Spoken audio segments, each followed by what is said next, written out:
I And only just now realized that you have the Bitcoin earrings. Yes, I of course, always. They are my brand, basically. Yeah, I fortunately didn't get the fuel T-shirt. So Oh, that's a good thing. Because usually when we go to conferences, Adam always wears like other companies' merch. And then he has been asked like repeatedly if he works for those companies. And for this purpose, I made him additional Atomiq t-shirts. like, here's a year worth of supply of Atomiq t-shirts. Now you have no excuse to represent anyone else. I mean, yeah, that would be nice, but there is so much merch from all these conferences, and it's free T-shirts. I mean, why not? Funnily enough, I don't have any from Starknet. I just have a jacket from Starknet. Okay, and we will change that. I'll change that. I even have Starknet socks. It's pretty Yeah, awesome. yeah, yeah. We I have want to those as well. We Or have like Starknet backpacks, socks, yeah, water bottles. yeah. But the funny thing is that every single conference they like reprint new merch. And so sometimes I'll see one of my colleagues wear like, I don't know, a hat, and I'm like, where'd you get that? And it's like November like 2022. It's like, oh shit. It's like you gotta collect these like Pokemons like while you can, because once the conference is done, like even us internally, like we don't get all of the merch unless we were there. yeah, makes sense. No, I think like the Uniswap socks are even like worth quite something by now because there is not as many socks anymore or something like that. Wait, Ooh, what? Yeah, I think so. It's like they're Uniswap a stuff. treasure merch basically. cool. Okay, so we are live and We got our first GM. So GM. MGM. GM. Although for us it's GA. Good afternoon, I guess. Ah, But for you, That's it's true. really GM, right? In New York. I mean, yes. Let's see. Right now it is 10 a.m. in New York, but like it's Friday. Every time it's Friday, I'm like, oh, thank God we made it past another week. Okay, so I just reposted it on my Twitter account. Let me check. Let's see. It seems like the Starknet account is not automatically reposting. So if you guys don't mind reposting it on Atomiq's account too. I'm sure. So I'll just pull it from your Twitter account, from your personal one, right? Perfect.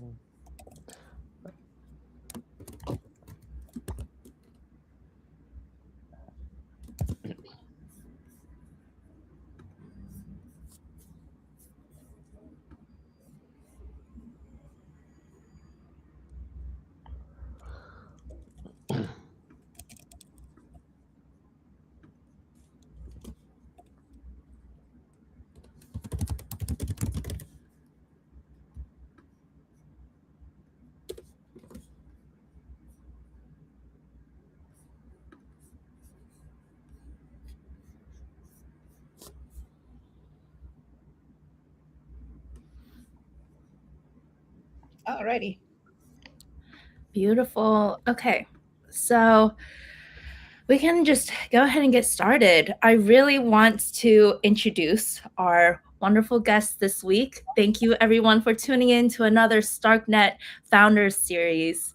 Happy Friday, wherever you are in the world. I am your host. My name's Jessie. I run the Starknet Ecosystem Ventures. And today we're joined with the Atomiq Labs co founders, Sylvie and Adam. Sylvie, Adam, would you guys like to give, any introductions, fun facts, funny quirks about yourselves? Sure. Sounds Yeah, great. Sylvie definitely has more of those. Yeah, that's true. I have one very prominent fun fact, which is I got a sign from the universe to work on something Bitcoin related because I was born on the 3rd of January, a couple of years before Bitcoin, I have to admit. But that's when the very first Bitcoin block was mined in 2009. So it's basically Bitcoin's birthday. Wow. Yeah, so the whole world basically celebrates Sylvie's birthday because it's also the Bitcoin genesis or Bitcoin's birthday to be. Yeah. Yeah.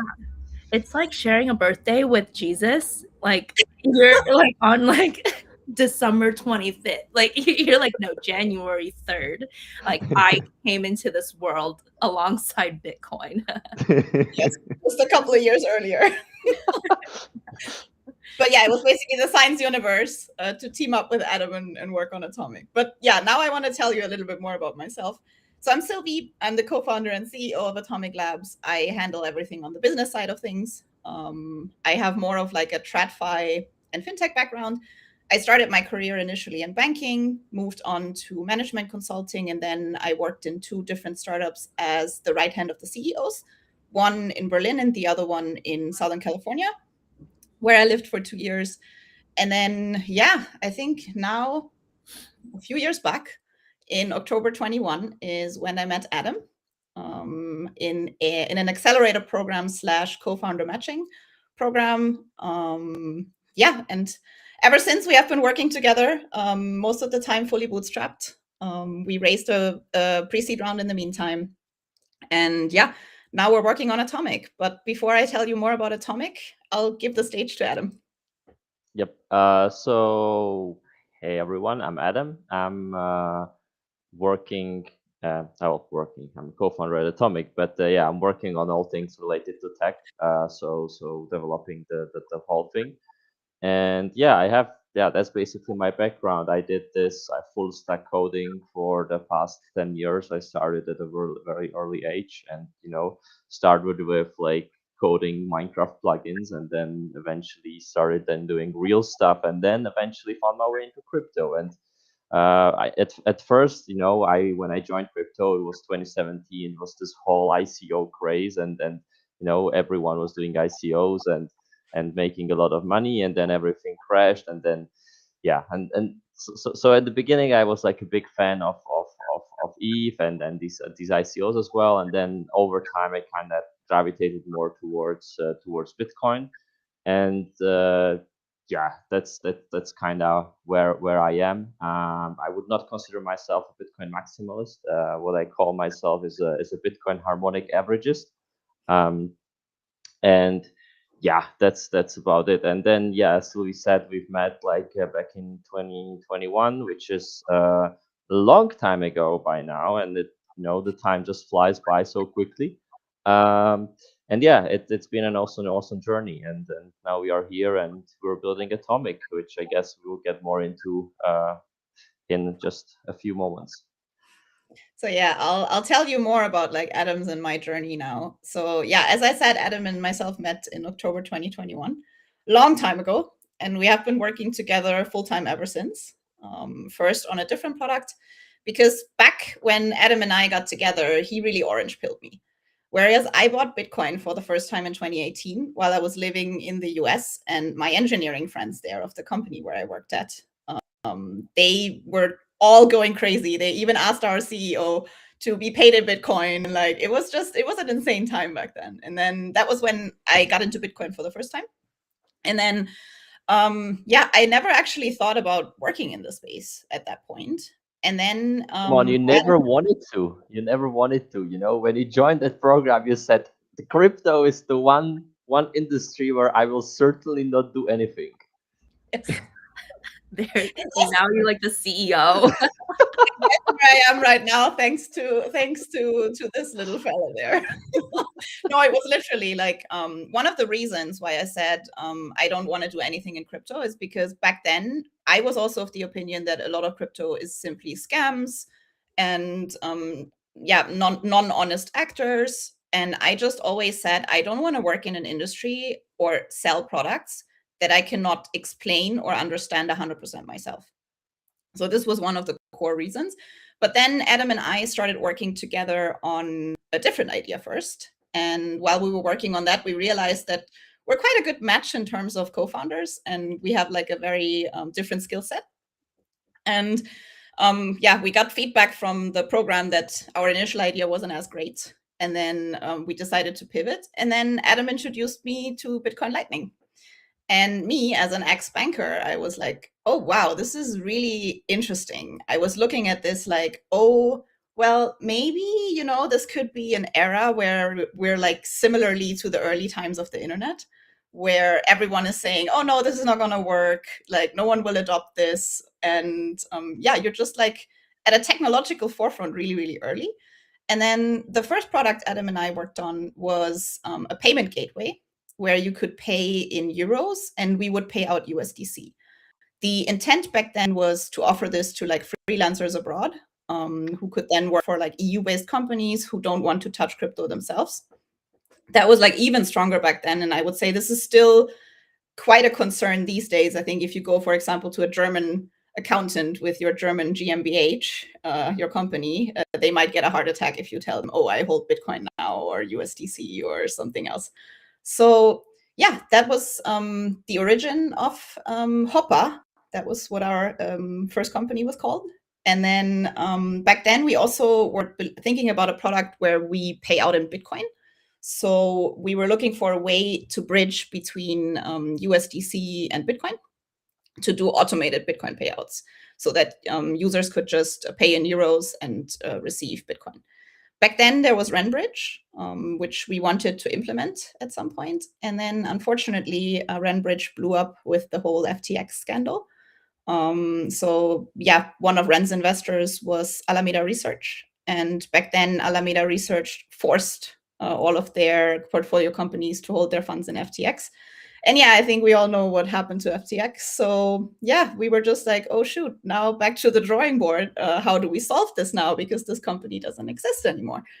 And then we really Well, I took. mean, company, the protocol, the whole protocol basically was sunsetted after that, which was like very interesting. I mean, yeah, that's what should be a decentralized protocol, but in the end, if the labs company just runs out of funds, just pull the plug and it's just over. Yeah. So yeah, but then yeah, we kind of went back to the drawing board and we tried to find a way how we could build the solution to do this ourselves, and that's how Atomiq came to be. Not because we figured it out, or yeah, like just because of necessity, really, right? And then we were working for some time, like on both projects simultaneously, because we kind of needed one for the other. And eventually we figured, okay, maybe this is also like the product in and of itself, right? So if you could do swaps between any kind of chains and Bitcoin, so like Ethereum, like Starknet, like Solana, that might be an interesting project in and of itself, and we could do it like in a trust minimized way, which is the important point. And yeah, so we did that, and we started first on Solana, and we've been just on Solana for a very, very long time, and it's been a, I think, a pretty good experience there as well. Like, yeah, to be in the community, and they were all like super helpful. And then like it's like a year ago already, right, Sylvie, that we started, or Yes, even it's more than that. it's more than that because we went live, I think, in March of last year. Yes, yes, yes. So that's when. But I mean, we were talking with the Starkware team back in like October, 2024 already or so. I mean, even Um. sooner because, right, like it was you who, Oh, Avi, yeah, who at Bitcoin yeah. Prague. BTC Prague. So that's June. Yeah. So that was in the middle of 2024. Yeah, exactly. So that's when we kind of slowly joined the Starknet ecosystem, Well, you which should is. also be honest, Avi, who had to chase you quite a bit on Telegram to get an answer out of you. It was funny because the reason why I got into contact with Starkware and people from Starkware in the first place was because I had this crazy idea of, like, creating this blockchain where I needed to prove like a crazy high amount of compute, and I just wanted to talk to someone to see, okay, like, guys, like, give me an estimate of how much would this possibly cost to generate a proof for. And then I've been talking with Francis back then, and we've been going back and forth, and then he actually thought that I'm asking this because of Atomiq. And so he just then came to me, like, wrote me that they want to do these ordinal swaps or whatever. And that's how then we started talking about, okay, yeah, like maybe Starknet would like to have something like Atomiq, or like Starker would like to have something like Atomiq on Starknet. And yeah, then met with Avihu, and then yeah, they kind of chased us a little bit to go live there, which was a good thing, because yeah, I mean, we were like one of the first, if not the first project of the BTCFi season of Starknet. Um, yeah, and it was pretty good. Like we got a ton of help from the ecosystem, that's for sure. I mean, also like from what I can say is from the technical perspective, is that like, yeah, a lot of like people were very helpful when I was just getting into Cairo. By the way, Cairo, very good, very good. I so hate EVM. So Cairo was super nice to work with. I like kind of like working with Rust on Solana and EVM on the Ethereum side. It's kind of both are kind of extremes, whereas like EVM is uses this paradigm where what people are used to, like, okay, I mean, that's going very technical, but like, so Ethereum has this one paradigm which is like really easy to understand. Solana has this other paradigm which is like super hard to understand, and then you have Starknet, which takes in the paradigm of Ethereum, but kind of has the simplicity of programming of Solana, which I really like. And yeah, um, big Cairo fan. But okay, I got sidetracked there. And yeah, so yeah, it was a great experience. And we are basically right now the go-to way if you want to onboard, if you want to get onboarded from Bitcoin into Starknet. And we will go through little something where I share my screen and do some onboarding later. And yeah. Thank you, Adam. Now I'm gonna take that snippet of you going Cairo. Very good, very good. I'm gonna literally make that into a GIF, and that will be my marketing for Starknet. No, but like it's so fascinating how you guys are actually now second-time founders, and uh, I also okay, yeah, it that's doesn't matter you if can your say. first project Yeah. failed or succeeded. You went through the process of building something, creating something from life, It was right? more of a smooth transition, it didn't really feel like one project failed and another one Yeah, just, that's true. That is It was true. also we never had investors for the first project, so it was relatively Yeah. easy for us to actually make the pivot because it was simply Adam and myself who made the decision. So in Mhm. this case, we were just looking at it objectively, and we were just like, well, what we've built with Hoppa is very interesting, but it is also not hard to replicate, especially if you would have like a partner, like for example, one of the remittance companies or so. It would be very, very easy to, yeah, kill our Hopper project. So we just said what we're working on with Atomiq is like a completely new primitive. So it's like taking a completely new stance on how you actually secure those cross-chain swaps, which we will tell you more like later on. And this was also where I was just like, well, I think we're just like in a more competitive position, pivoting to Atomiq.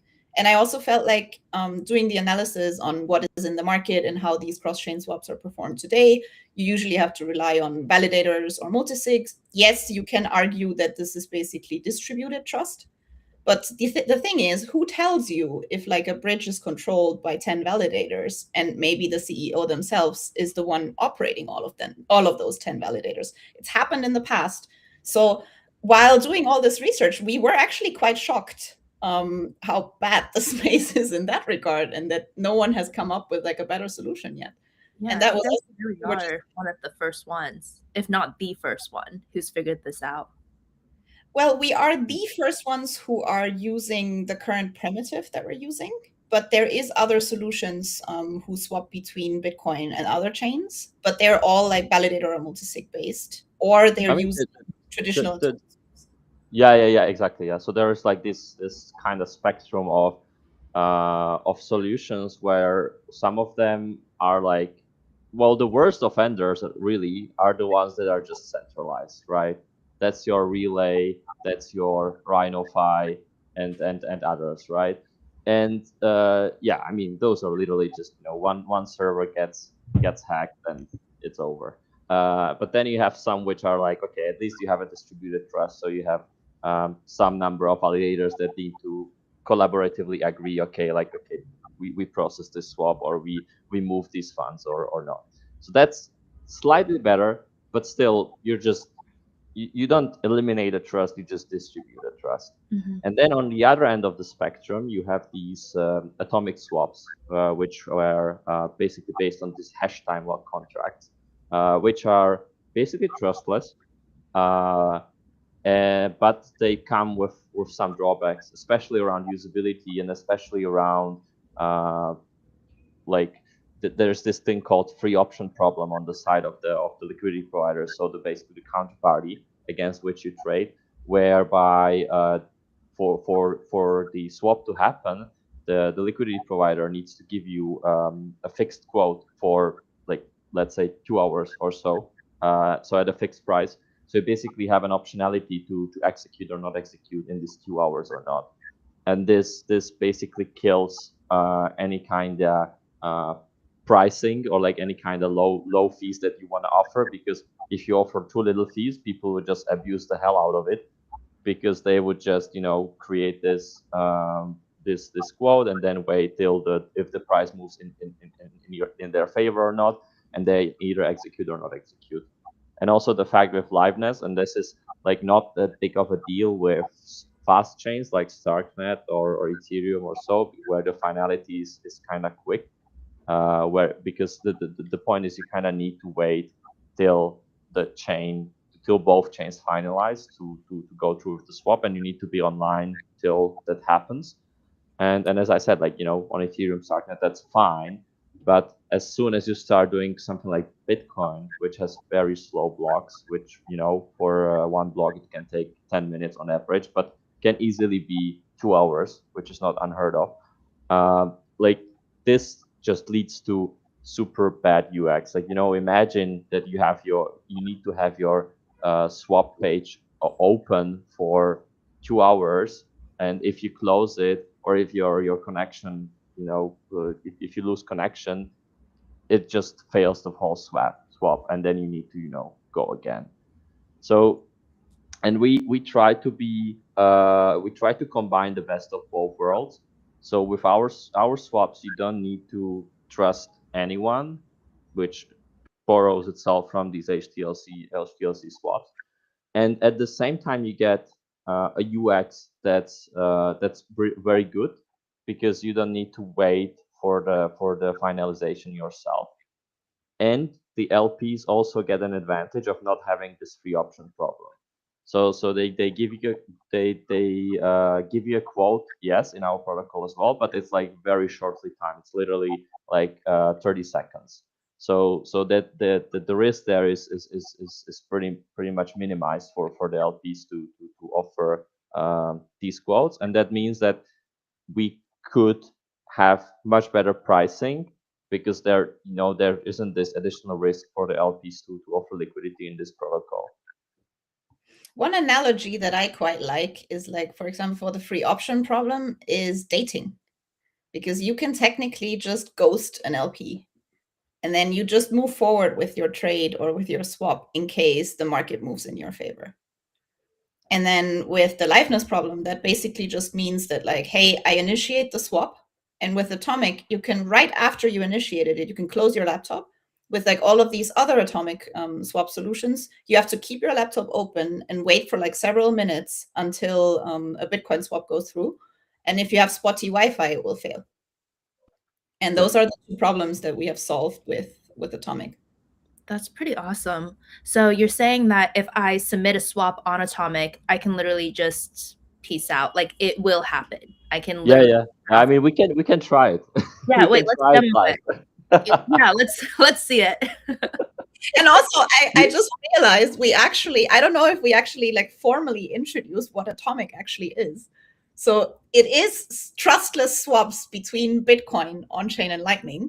and Starknet, WBTC. We're also supporting a couple of other chains, Solana, as we mentioned, Citria, as well as Botanics. Yeah, and like you guys said, you guys were one of the very first key pieces of infrastructure in the Starknet BTCFi system and initiative. I mean, you guys are pretty much like our top funnel of how to move Bitcoin from Bitcoin over to, getting Bitcoin on Starknet or even Stark on Starknet. And I think it's really cool that you guys really bridged. I don't know if bridging is the right word, but like connected all the way to Solana. And that's like how everyone's always been like Bitcoin, Solana, Ethereum, they feel like three separate islands. And you guys were Yeah. able to, get the swaps going across all three. I think interestingly enough, the Solana and Bitcoin communities, they seem to quite like each other on X. At least that's how it seems. But in the end, when you look at the volumes, the majority of volume is actually between ETH and Bitcoin, not between Bitcoin and Solana. Yeah. Which is kind of interesting. I guess ETH and Bitcoin are like more similar and in the ethos, and that's why they fight a lot. But Solana is just like kind of going completely its own way. So like Bitcoiners don't perceive it as an enemy or as a yeah. That's true.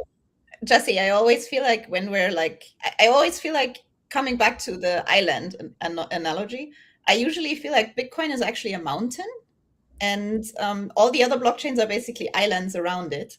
And we Yeah. just found a way to connect the mountain to the islands because it's usually quite not as hard of an endeavor to connect islands next to each other, but it is quite hard to connect Bitcoin and other smart contract blockchains simply because those smart contract blockchains have so much more capabilities than Bitcoin itself. Yeah, absolutely. So it's impressive that you guys figured this out in a trustless way. Okay. Now can we do the demo? Because I love how easy your UX UI is. Behind the scenes. Right now, finally it is. You don't want to know how much I harassed Adam over the last couple of months. Oh God, yeah, that was every day. He When new almost front broke end. up as a co-founder. No, it's like, okay, I love using the analogy of like driving a car. You guys figured out all the wires, all the engines, and you guys like neatly, compactly made it so that as a user, all I have to do is turn the engine and like just Nice. drive. Like I don't have to think about what's going on behind the scenes. So it's so cool that you guys like made it so easy for people like me to just be like, yeah, I want my Bitcoin on Starknet and I don't have to think about anything else. All right, Adam, the stage is yours. Yeah. The thing is though, I wanted to showcase something different than that. But okay, Okay. I mean, let me think about how we can do that because the problem is, wait, I will share the screen, and um, maybe we just do the first thing first, and so okay, okay, so so what I wanted to go through first is not actually the on-chain swap, and we will do that later because it will take some time. So we just do it after the demo, and then we just keep talking, and then it will do its stuff in the background, and hopefully by the end of the stream, it will get settled, and then we can also see that it basically gets settled, even though I will close the website, and it will just do it on its own. So, but okay, so what I want to show is how does it feel like when a Bitcoiner tries to get onboarded into Starknet and tries to do DeFi there, right? And I realized yesterday on the yesterday stream when we played Loot Survivor, by the way, really good game. I really enjoyed it. And Loot Survivor uses this thing called the cartridge controller, which basically allows you to like create a wallet with your socials or with your passkeys and other ways. And I loved it because what that means is that And I then integrated a cartridge into our Atomiq frontend as well yesterday. So now what I could do as a Bitcoiner, I have no Starknet wallet whatsoever. But what I have is I have Bitcoin and I want to do something with Bitcoin on Starknet, right? So I come right to Atomiq. I want to go from the Bitcoin Lightning because that's going to be much quicker and we're not going to have to wait ages for that to confirm. Though if you are a Bitcoiner who doesn't have Lightning, like you can connect your Unisat wallet or Xsource wallet or whatever, and swap from there, and it will just take longer. And so I go here and to I guess does it display the same way on the screen, because I just see that like the middle No, of the screen.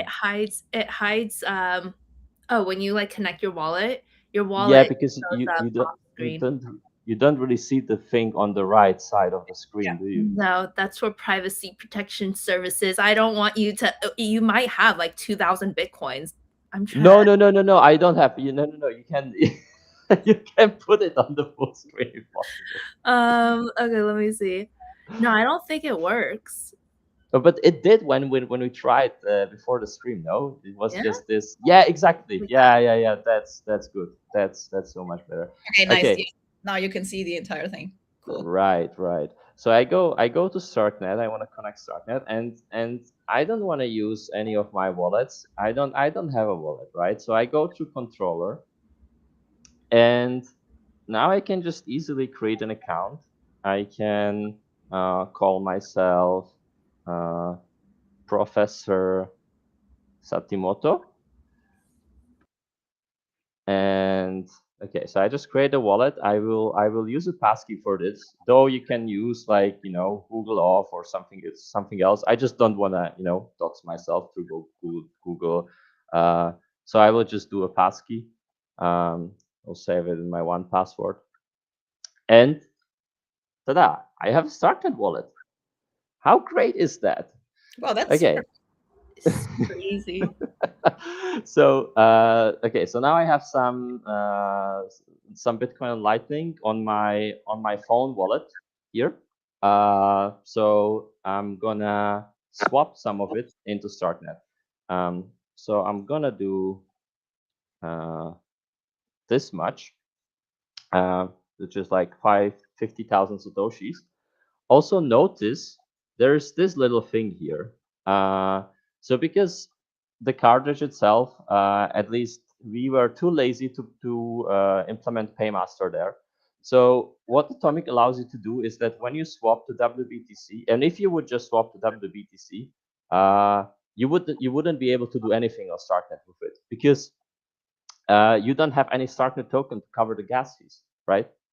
And the Atomiq basically detects that this wallet that I've just created has 0 Starknet tokens because I just created it, and it automatically ticks the box that part of the swap will actually be converted into Starknet tokens, and then I can pay for transaction fees with these Starknet tokens.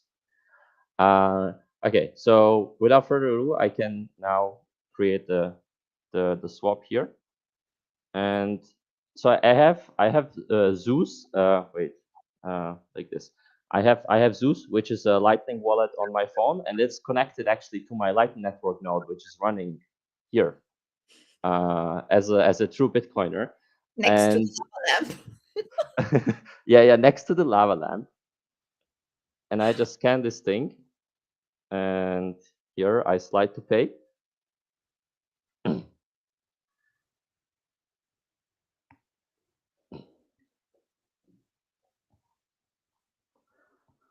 And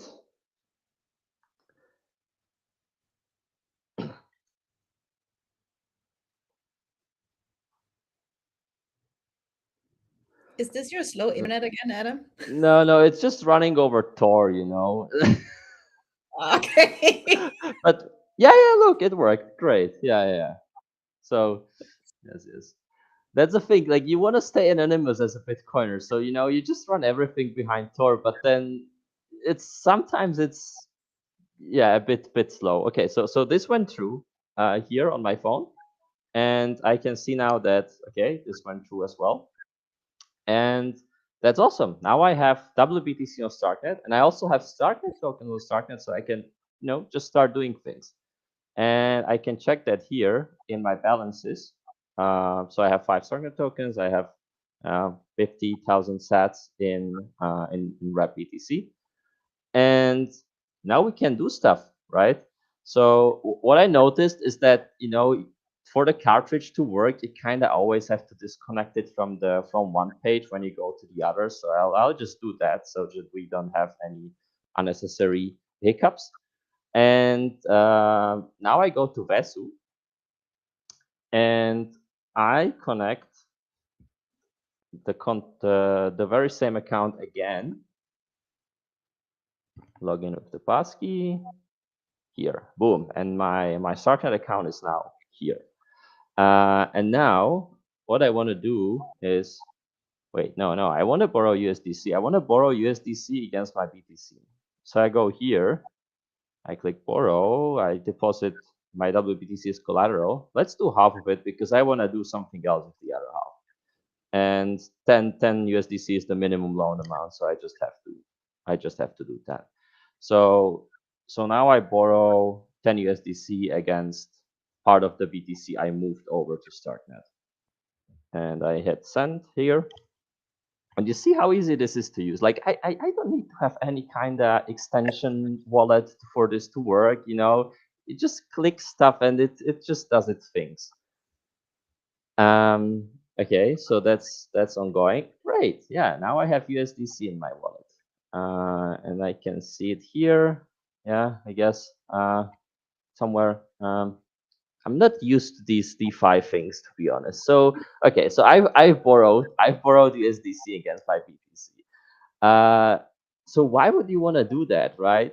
And funnily enough, you can now use the USDC on Atomiq to pay at stores that accept Lightning. So you can go from USDC, and again, I need to disconnect the wallet from here, connect it here, and yeah, look, now I have 10 USDC, and I can basically wherever the Lightning Network payments are accepted in the stores, I can just do this. I mean, now it doesn't work obviously because my camera is used here. But you can basically just scan the QR code on the point of sale, and you can basically pay with your borrowed USDC for like a Lightning Network payment.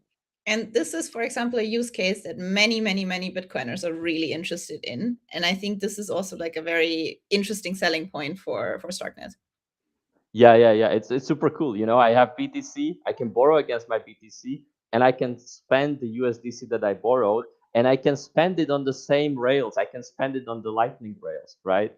And that's so cool. I mean, we can do a little transaction here as well. So what I'm doing now is that on Lightning, there is this thing called Lightning address.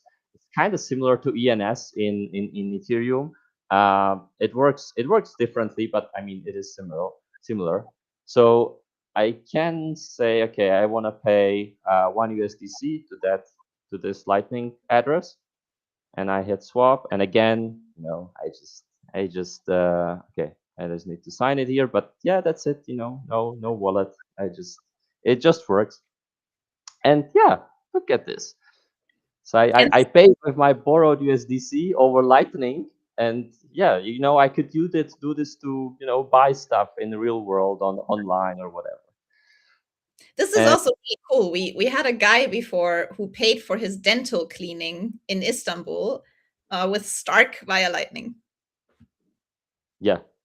And this is, by the way, integrated into Bravos. I mean, right now we are doing this like demo without any wallet, but like if you have Bravos, you can basically just scan, just with the regular scan functionality in Bravos, you just scan a Lightning Network QR code. It will automatically recognize that you're trying to do that. It will use Atomiq in the background. And for you, it just feels like that you pay in Stark. But the recipient just receives Bitcoin without even knowing that you you paid in Stark or anything other than Bitcoin, right? So No, yeah, because this is especially these days with like more and more chains popping up, more and more stable coins popping up, I think it's really important that we come up with like creative and secure solutions for interop that are then also like kind of running in the background. So my dream is that one day people have no idea what chain they're on. It just all works. Yep. So okay, so let's continue. So this is one really clear use case that you can do as a Bitcoiner on Starknet, and it's super easy. Like, look at this. I didn't even know that there is Starknet in the background, really, right? So what we do next is that, okay, I need to disconnect from here. And now let's do some stuff on Avenue. Uh, and we can swap into some shitcoin. That's surely we could do as well. But I just wanted to do something that probably more people will want to do, and that is, stake their BTC, right?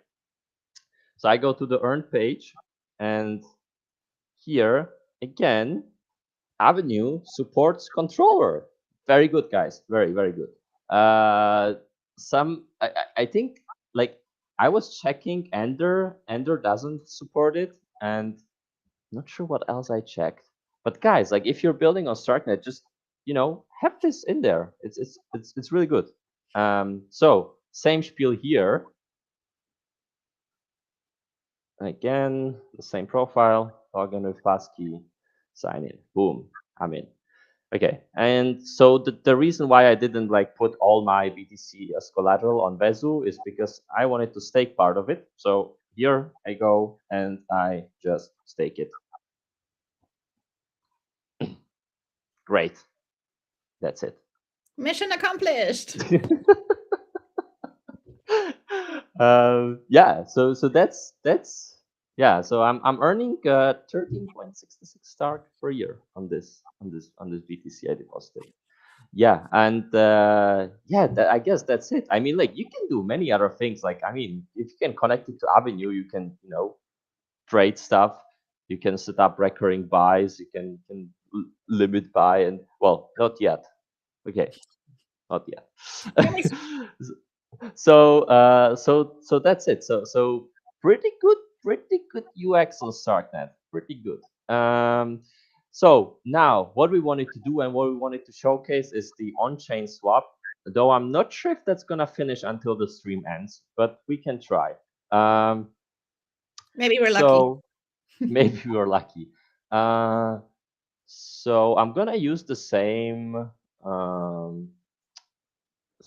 cartridge controller address again. So I just gonna disconnect there, connect here again. Good. And now I want to go from on-chain Bitcoin. And okay, so I have some on my Unisat wallet, just some very little amount. This is, I mean, just for testing, so this is completely fine. And look, it again detected that the This is my not a little balance. anymore, Adam. Hmm? This What? is not a little amount anymore. Oh, no. I don't know how that occurred in there. Okay. So what's interesting is that it again detected that, okay, I don't have much Stark left on my wallet, because for some reason these things on Vezu and staking on Avenue, I guess this is Enderfi in the background, right? Yeah, true. It just burns a lot of gas. I mean, a lot of gas. I still paid like 5 cents for these transactions, which is not that much, but still. So it wants me to again, get refueled, get more gas tokens, but that doesn't really matter. Okay, so yeah, that's it. I'm gonna swap more BTC into WBTC, but now from my on-chain Unisat wallet. Okay, so let me do that. So here in this case, I just sign this transaction on the Bitcoin side, and that's it. And so, as we wanted to showcase the fact that this will basically get settled automatically, we can track the transaction on the mempool.space, so which is a Bitcoin Explorer. And we can also copy our address on Starknet here, and then we open up Voyager here, and there we can track if we received the funds or not. Here. So we usually wait for 2 confirmations on the Bitcoin side. Yes. So that should be 20 minutes on average, though we might get lucky. Okay, so like you see it here, right? So now I don't have any WBTC anymore because I put half of it as collateral, half of it I put into staking. So I'm at 0 now. And once this transaction gets 2 confirmations, it will I will just automatically get the WBTC here. And for this, I will just close this, and we just wait, and it will just settle itself. Oh yeah, look at this. So already 1 confirmation. Okay. So maybe it will get to 2 confirmations by the end of the stream. Good. So I guess we can now continue with the discussion and just we let this cook and Yes. check on it once it's done. I have also seen a question, Adam, in the chat a while ago when we started the demo, but I did not want to interrupt you. So Yeah, what yeah. do you think about non-deployed wrappers, for example, SBTC, for example? Yeah, I don't know what's an undeployed wrapper. I don't know. What do you mean by that? No, I think what I could see is like, what do you think about wrappers that are not on Starknet yet? For example, SBTC. That's how I would interpret that question. Oh, like not on like SBTC, like Stacks BTC. Maybe that's at least how I yeah. would interpret the question. So, Bitcoin Board, if you're still here and I'm misinterpreting it, please let me know. Yeah, I mean, look, like every Bitcoin wrapper comes with their own trust assumptions, and we don't act as that doesn't, that as if it doesn't exist. Like WBTC I showed in here is actually the centralized thing, right? It's backed by BitGo. SBTC, if I'm not mistaken, is backed by at least multisig, so you have some kind of distributed trust. But I mean, like, of course, like none of it is ideal. Like you should, if you want to hold Bitcoin, you should hold it on in the cold storage on Bitcoin. Like and just limit your exposure to when you want to do stuff with your Bitcoin, right? Like if you want to borrow against it, you just take part of your BTC from your stack, go to Atomiq, you can go to Starknet, and you can borrow against it. But the rest just stays in the cold storage. And yeah, but like I'm also very excited about the BitVM thing. So that's basically a way how you could have trust minimized Bitcoin wrappers.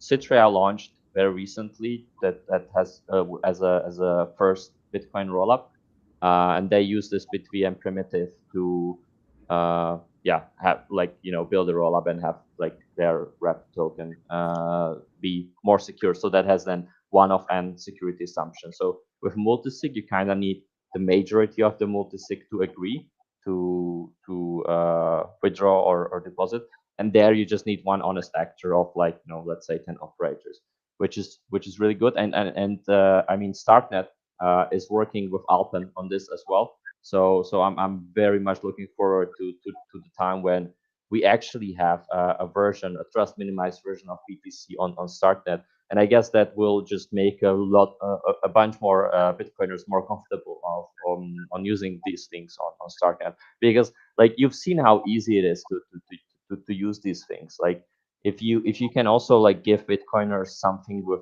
like bit better trust assumptions, I think that's gonna be like a big deal. Yeah, because a lot of them have been burned by centralized lending solutions in the past. So I think this is a really, really important step forward. So we got really lucky. So the transaction has 2 confirmations already, and look Damn, at that. Really Wow. Yeah, That was really yeah. fast. Yes, yeah. I mean, we got lucky, really. We got really lucky. It was 5 minutes. I mean, it's 20 on average for 2 blocks. I think the Bitcoin gods are with us today. Yeah. Someone just turned on a bunch of miners to speed up the block production. Must be my universe connection to Bitcoin that played its Yeah, part here. yeah, but look, so I got WBTC. I don't have the web app open, so it just does its things in the background. So I just go to Atomiq, I authorize the transactions. Once it's sent, I can kill the computer, go out, take a walk. I mean, 20 minutes is probably a good time to just take a stroll through your neighborhood, get some fresh air. You Get a get back coffee. and or coffee, yeah, and then Or no, you in come your back. case, it will for sure be a beer, Adam.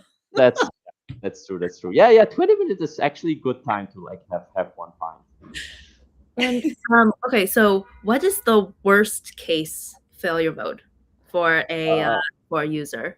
Actually, for this kind of swap, if you go from on-chain Bitcoin to Starknet, the the failure mode is that either the transaction happens and the swap goes through, or the transaction doesn't happen and the swap doesn't go through.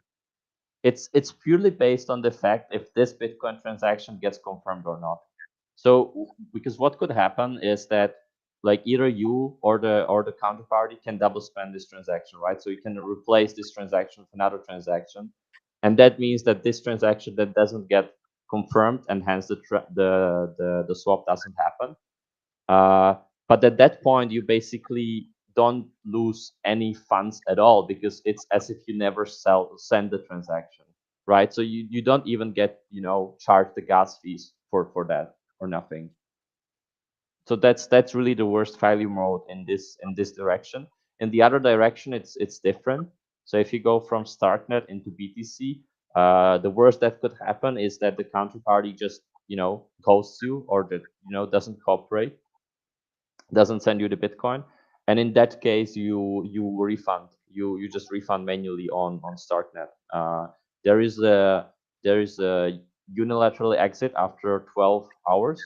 So if after 12 hours the transaction is still not processed because the other side is malicious, you just come to the Atomiq front end and just tells you like you can refund. Just hit that button, you refund, and then you can go again. Usually, what happens is that like for on-chain swaps, really like the failure rate is pretty much zero. But even if it were to happen and the counterparty isn't exactly malicious, the counterparty will just cooperate with you to return the funds back to you even before the timeout. So how this would feel like from the perspective of the UX is that you go. I can go back to the front end. As it got settled. And yeah, so if you go from like Starknet to BTC, uh, what would happen is that okay, you punch in the amount, you initiate, and then like a few seconds later, you would get a message. Okay, like the counterparty failed to proceed. Like you can just refund. And I mean transactions on Starknet are like really cheap, so it doesn't really hurt that you have to do like initiation and refund. Like you will still pay maybe 2 cents for that in total. Okay, awesome. Yeah, I mean, if it's really just like a refund and yeah, then that's cool. Okay, and like Yeah, last question, Mhm. how does Atomic compare to other bridges? Mm, yeah. I mean, that was me talking about the spectrum of bridges, where on like one end you have these what are like you have distributed trust with these like multisigs and validators, which is pretty convenient to use because you get the same experience like we just witnessed here that you just initiate a swap and you can just go have a coffee or go take a walk in the park because these multi-sig operators or these validators, they are always online, so they are watching the chain, they will settle the swap, or well, you trust them to settle the swap when your transaction confirms. But you're delegating trust, right? Like you are not, this is not a non-custodial swap. This is basically you delegating trust to some third-party operators, and if they want to rug you, they will rug you. And then on the other side of the spectrum, you have these like atomic swaps, which are based on these HTLCs, so hash time lock contracts. And as we've mentioned, they are good in the sense that they are trustless. you're not delegating trust to anyone else. But the drawback is that you need to be live, so you couldn't do what I just did there. You would have to have the website open and running for the whole time of these like 2 confirmations, or how many confirmations the swap solution would need. And this can take a long time. We got really lucky here, and it took 5 minutes to do 2 confirmations. On average, it's 20, and really it can be up to 2 hours. Which is really bad. And also, like, coming from the perspective of the counterparty, which is the liquidity provider, it is also important to look at it from that angle, because uh, for these LPs to participate in this hash time lock contract swap protocols, it's pretty risky, because they have to give out quotes which have long expiration, well, let's say 2 hours, and the user can basically refuse, or like can decide if he goes through or doesn't go through the swap at any time before that timeout. So you really are giving them free optionality, and you need to bake that into the price you give them, or bake it into the fee you give them for the swap.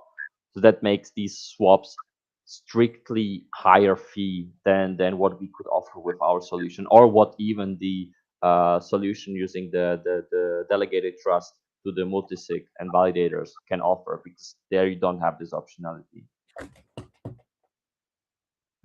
Gotcha. Okay. Coke, I see your point. If you have an atomic swap market maker that runs a personnel, it can. Yes, that's true. But both sides kind of need to be live for the whole duration of the swap. That means the finality of both chains, basically. If it, like you cannot, if you have just one that's always online, that's not enough to do that. If anyone has any more questions, feel free to put them in the comments section in the chat. In the meantime, is there anything else, like final words, or what are you guys looking forward to this year? Like, what's something on your roadmap that you want to give a little teaser on? So there is something coming up with Starknet, but we're not yet allowed to talk about it. So that's something I'm very excited about. Then we're also working on an additional feature that we internally call Swap Plus, that will just make what Adam showed you much, much easier, because it would allow you to bake an action into op return when moving from Bitcoin into rep Bitcoin, for example. And then it would automatically execute an action.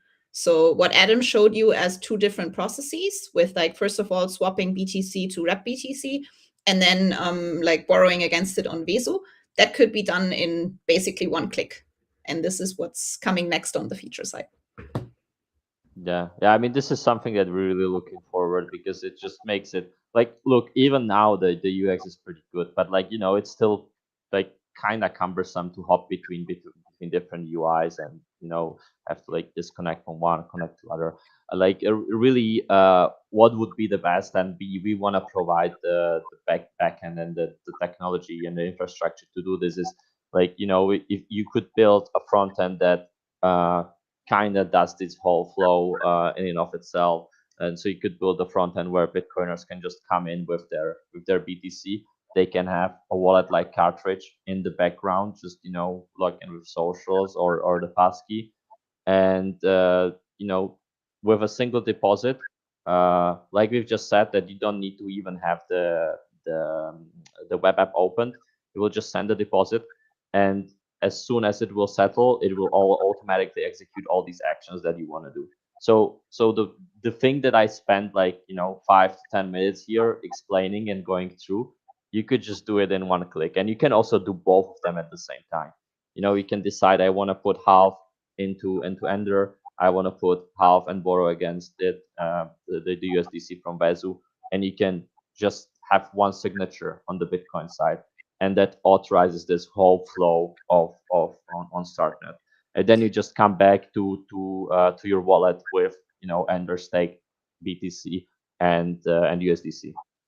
No, and I think one thing that we also always have to keep in mind, what Adam just showed is like understandable and looks easy for crypto native people. if you show this to like my friends who are not crypto native, they're just like, what? And this is I think the end game, that you one day would have, like, for example, borrowing against your BTC in like a fintech app, for example. So everyone could simply, like, for example, a Revolut user could borrow against their Bitcoin, and it would just be so abstracted away and easy to do, that everyone will do it. Absolutely. No, no, what I really appreciate is that I'm seeing so many neobanks become more and more Web2 user friendly. And I think you guys have already, like you said, you guys have already made this such an easy, like, one click, connect your wallet and you're done, right? But you're right. This is coming from a crypto native. Like, if I were to show my mom, like, hey, you gotta go on Atomiq first and then go on Vezu, and like, it's already too many steps. I So think there is already, like, just like, this is not really made for these people yet, because No. like it considers that you have, BTC to begin with. So this is mainly, the target is Bitcoiners who have BTC. Like, if you're a complete normie, you wouldn't even have BTC to begin with, such that you can do this. And but I mean, as a normie, really, cartridge is I feel like really good with that, with the fact that you can directly in cartridge uh, buy with credit card, right? I mean, that's how Loot Survivor has it. Just wanna like quickly show how it works nicely here. Uh, okay, no, where was it? Here, and no, fuck. Okay, there was a one way to buy these things. Buy game maybe? No, it tries to. Yeah, yeah. Now maybe I will not find it. Yeah, there was basically a way like how you can just put your credit card there and it would buy USDC, and then you could just use it to buy the tickets to enter the Loot Survivor, which was really nice. So I guess like if you're a complete normie, then like Cartridge is doing already like pretty good job. And I mean, for that you don't need a ton, unless you wanna venture into Bitcoin at some point.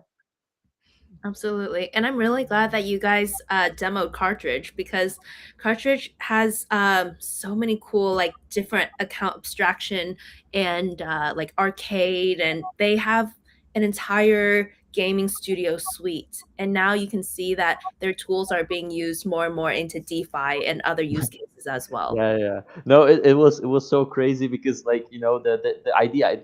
I literally did this. I literally added this yesterday because I just played Loot Survivor. I figured, okay, like this is super seamless to use, and then I came to Vezu, and then I like because I was checking how do I do this demo, and then I clicked on Connect What, and they had cartridge in there. I was like, of course you put cartridge in there. So then I was like, okay, like we have to do it. I have to add it as well, and then we just do a demo without the Starknet wallet, basically. Amazing, amazing. Well, thanks for adding that in, Adam.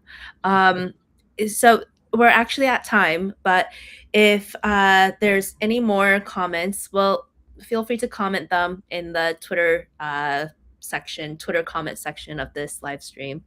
Thank you guys so much. Thank you, Sylvie. Thank you, Adam, for demoing Atomiq, telling us about your backstory, and most importantly, just being so bullish about working with Starknet. I think when we started working with you guys on our BTCFi initiative, we were like, these are one of our most important, like like literally top stream funnels in order to get users onto our BTCFi initiative in Starknet. So you guys have really been super critical, and you guys have done such a great job. It's actually mind boggling how such a lean team is able to do something so powerful.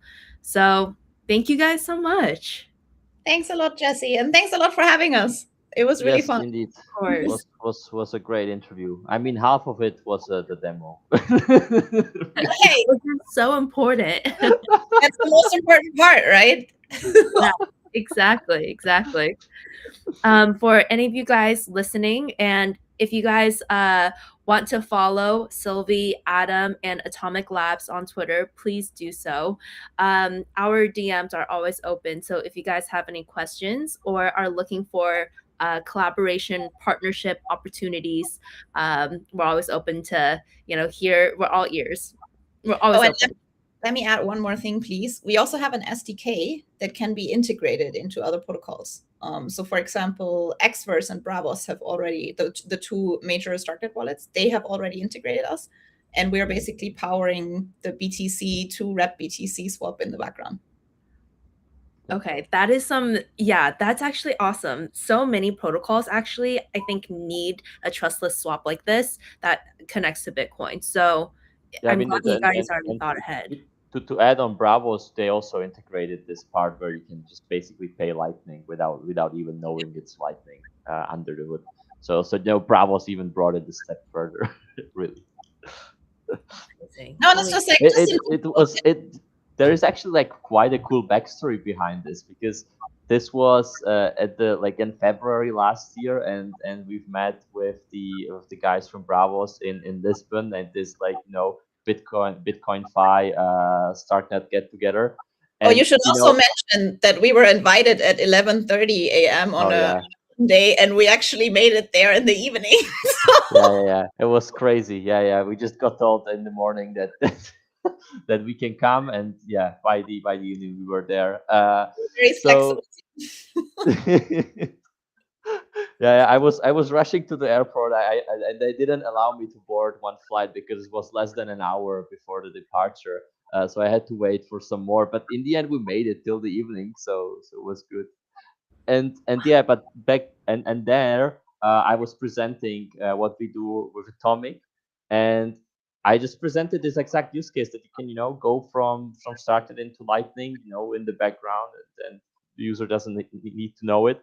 And then there Abdel started talking to me, and then we start, and then Moti from Bravos also was so surprised that he could do that he basically said, okay, we need to have that in Bravos. And 3 weeks after, they shipped the Bravos wallet with this under the hood. And you could I mean, to this day you can basically pay via Lightning from your Bravos. And as Sylvie mentioned, there was this guy in Turkey who paid for his dental care with that. I have a restaurant here where I live. Really good burgers. And they also accept Bitcoin Lightning. So I just went there and I just pay with Starknet tokens, and that's also that's on my X account. There's a video. It has a lot of 20,000 views of me buying burgers with Stark. So it just unlocks all these crazy functionalities that you didn't even think about, and kind of also breaks the bubble, right? A lot of these solutions just swapping between one and the other crypto. But with this, you can actually get this connection to the real world, because what I feel like is that Bitcoiners, they really are after this grassroots adoption, and then there is a bunch of merchants all over the world which accept Bitcoin Lightning already, and you can just go there and pay with Stark now. I mean, it's also really cool because in the end, the only thing you need is a wallet. You don't even need a payment terminal or anything.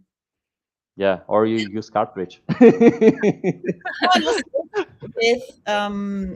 With Lightning, a lot of criticism about Lightning is that Bitcoin, people don't want to use Bitcoin as a payment method.